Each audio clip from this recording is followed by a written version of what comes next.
आकाशवाणी गोरखपुर से भोजपुरी समाचार।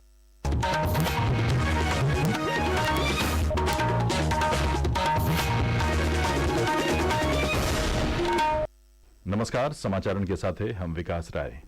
प्रधानमंत्री नरेंद्र मोदी देश क लोगिन से बिहने से शुरू हो रहल नवरात्र पर्व और जीएसटी बचत उत्सव क बधाई और शुभकामना दिहले हवें। वहां के कहनी कि नवरात्र क पहला दिन से शुरू हो रहल ई बचत उत्सव सज्जो देशवासियन बदे लाभकारी होई।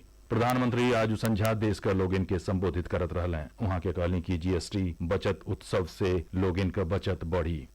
हमारे देश के गरीब, मध्यम वर्गीय लोग, न्यू मिडिल क्लास, युवा, किसान, महिलाएं, दुकानदार, व्यापारी, उद्यमी सभी को ये बचत उत्सव का बहुत फायदा, यानी त्योहारों के इस मौसम में सबका मुंह मीठा होगा। मुख्यमंत्री योगी आदित्यनाथ कहलें कि प्रधानमंत्री नरेंद्र मोदी क 2047 ले विकसित भारत बनावे क संकल्पना के हिसाब से प्रदेश विकसित उत्तर प्रदेश के विजन पर कार्य कर रहल हो। मुख्यमंत्री आज गोरखपुर क महायोगी गोरखनाथ विश्वविद्यालय में विकसित भारत विकसित उत्तर प्रदेश विषय पर आयोजित कार्यशाला के संबोधित करत रहलें। वहां के कहलें कि प्रधानमंत्री मोदी 2047 ले देश के विकसित बनावे बदे जवन पंच प्रण दिहल गईल हो, हम सबके ओकरे साथे आगे बढ़े के होई। जीएसटी का नया दर आज आधी रात से लागू हो रही हो। आम लोगिन के राहत देवे बदे उपभोक्ता वस्तुअन क एगो बढ़न श्रृंखला पर दर में कमी कैल गेल हो। प्रधानमंत्री नरेंद्र मोदी एह बरिस स्वतंत्रता दिवस पर लाल किला क प्राचीर से जीएसटी सुधारन के अगिला पीढ़ी क घोषणा कैले रहलें। उनकर ई सपना 3 सितंबर के साकार भइल, जब जीएसटी परिषद नागरिक लोगिन क जिंदगी के आसान बनावे बदे कई क्षेत्रन में कर दरन में कटौती कैलस। एगो रिपोर्ट।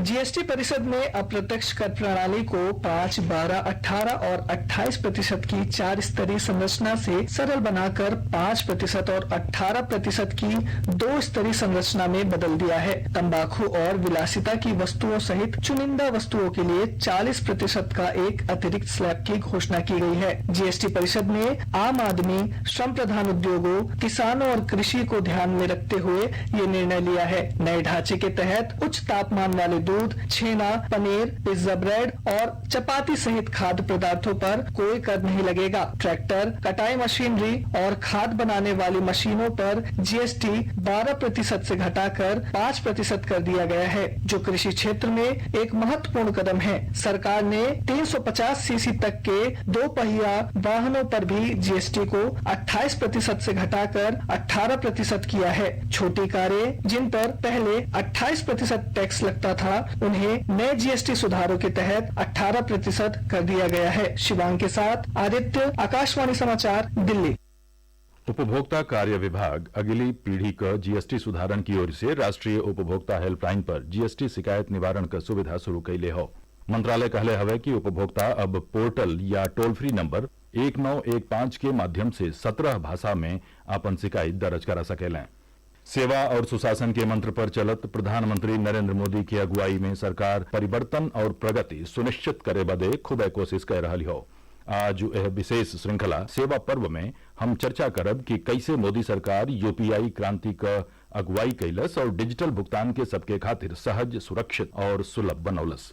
प्रधानमंत्री नरेंद्र मोदी के नेतृत्व में भारत में तकनीक क्षेत्र में व्यापक परिवर्तन हुआ है। भारतीय राष्ट्रीय भुगतान निगम ने वर्ष 2016 में शुरू किए यूपीआई के माध्यम से कई बैंक खातों को एक ही मोबाइल एप्लीकेशन में एकीकृत कर देश की भुगतान व्यवस्था में क्रांति पैदा कर दी है। इस वर्ष स्वतंत्रता दिवस पर प्रधानमंत्री नरेंद्र मोदी ने यूपीआई की उपयोगिता के बारे में बात की थी। साथियों, यूपीआई का हमारा प्लेटफॉर्म आज दुनिया को अजोबा कर रहा है। हमारे में सामर्थ्य है। रियल टाइम ट्रांजैक्शन में 50% अकेला भारत यूपीआई के माध्यम से कर। वर्तमान में यूपीआई का दायरा व्यापक हो चुका है। अगस्त 2025 तक यूपीआई से 20 अरब रुपए के लेन देन हो चुके थे। मुकेश कुमार, आकाशवाणी समाचार, दिल्ली। पछिला 7 सितंबर से शुरू भइल पितरपक्ष आज संपन्न हो गयी। पितरपक्ष के आखिरी दिन प्रदेश का सज्जो जिलन में लोग नदी और सरोवर में नहा के अपने पूर्वज लोगिन का तर्पण कैलें।